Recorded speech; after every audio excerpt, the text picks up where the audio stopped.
3, 2, 1. All right, so it looks like our heater's not working. Let's push the button, make sure we have power.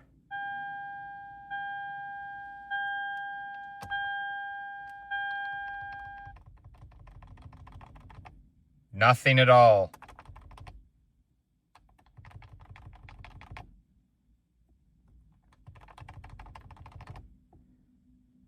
So let's check out what could be the problem.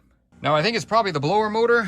So I got a little bit of test equipment here, a tripod to hold the camera as I'm getting under the dash to remove it, and we're gonna check for power. That's what I think it is. And in these Lexus IS250s, some of the electronics is actually integrated with the blower motor, which makes it more expensive, but at the same time, it makes it easier to diagnose. So if we take a pan under, we're gonna have to remove this plastic panel. Now you can see how it's adhered on one side. Let's slide over to the other side. Well, not really adhered, but I guess secured would be a better word. So all we're gonna do to pull it out, you can see here, I'm just using my fingers. I don't even really need any special tools.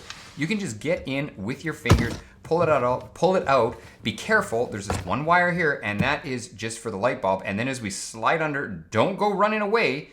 You can see there's the blower motor. It's actually easier to take out than you think. Now the tools we need to take it out is just a 10 mil, an 8 mil, or we can substitute in a Torx for those 8 mils. And I'll show you as I put it back together. But right now, let's take a look at the blower motor removed. So there is a positive, negative, and you can see here if I apply power, it's not gonna go. And the reason it's not gonna go is there is a third tang. So I've just taken off the back, and this is for demonstration purposes so we can have some fun with it. You can see here's a positive and a negative. I'm touching them both. And here's a positive, negative to the motor. So if I apply positive and negative, not through the whole circuit, but to the actual motor itself, you can see there it is spinning. So you know what? The motor is fine. So I'm gonna conclude it's a circuit board, but you know what? There's still one more test we should do on the inside of the vehicle. All right, now another way to test, hopefully, yeah, I got my voltmeter there.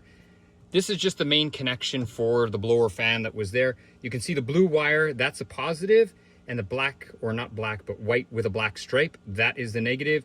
And if I go like so with my voltmeter, you can see on the voltmeter there we have 12 volts. Now if I go to the center one, this is a control, and this is gonna vary. So you can see right now we have 11 volts, and what I'm gonna do is I'm gonna adjust the speed up and down on the dash. Now you can't see it, but I'm going up. And there you go. You can see the voltage going up, and I'm gonna go down. There you go. So I know the controller is sending the proper voltage. So we know that all our wiring is working okay. So we're gonna order a new blower motor assembly. Now some say it should be a 5-volt reference, but for me, the biggest thing is as long as it varied, I figured the switch was working. So you know what?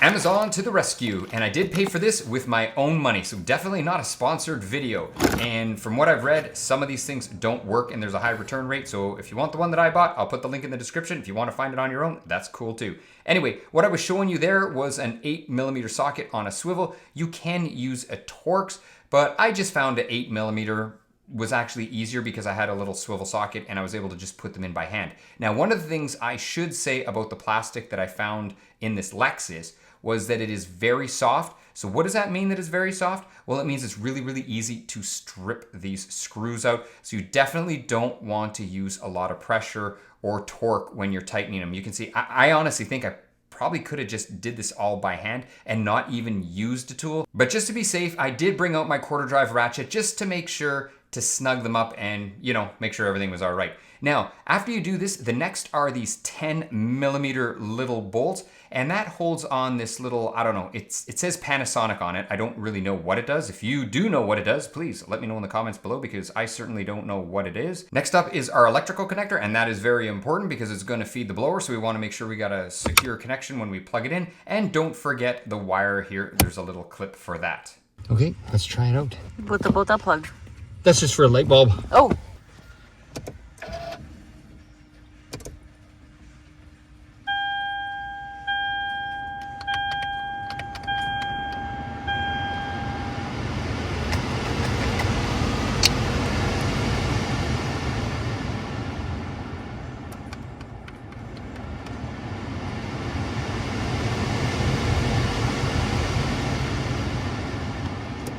Back in business. We're back in business. Oh my God. So yes, we're back in business. So now what we're gonna do is we're just gonna connect our light, just like so, make sure it works. And then all we're gonna do is reinstall this plastic piece underneath the dash. And all we gotta do is give it a couple good whacks and it is done. Here. So this Lexus IS250's blower motor is fixed. That's it, we're done. If you have any questions, let me know.